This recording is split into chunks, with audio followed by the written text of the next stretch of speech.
মধ্যপ্রাচ্যে ক্রমবর্ধমান উত্তেজনার মধ্যে ইরানের পররাষ্ট্রমন্ত্রী আব্বাস আরাকচির সাথে জরুরি ফোন আলাপ করেছেন ভারতের পররাষ্ট্রমন্ত্রী এস জয়শঙ্কর। গতকাল রোববার ৫ এপ্রিল দুই নেতার মধ্যে এই ফোন আলাপ অনুষ্ঠিত হয় বলে এক প্রতিবেদনে জানিয়েছে সংবাদ মাধ্যম দ্য ইকোনমিক টাইমস।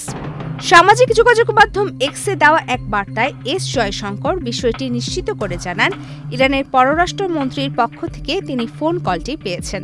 আলাপকালে তারা মূলত বর্তমান আঞ্চলিক পরিস্থিতি নিয়ে আলোচনা করেছেন, তবে আলোচনার বিস্তারিত বিষয়বস্তু নিয়ে তিনি নির্দিষ্ট করে কিছু জানাননি।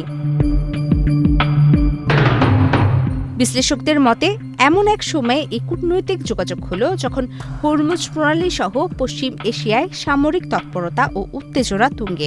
বিশেষ করে গুরুত্বপূর্ণ এই তেল পরিবহন পথ নিয়ে বৈশ্বিক উদ্বেগ বাড়ছে।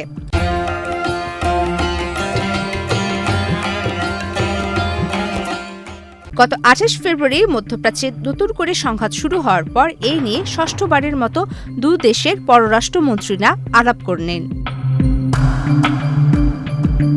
নয়াদিল্লিতে অবস্থিত ইরানি দূতাবাস জানিয়েছে, ফোন আলাপে দ্বিপক্ষীয় সম্পর্কের পাশাপাশি আঞ্চলিক ও আন্তর্জাতিক নানা সংকট নিয়ে কথা হয়েছে।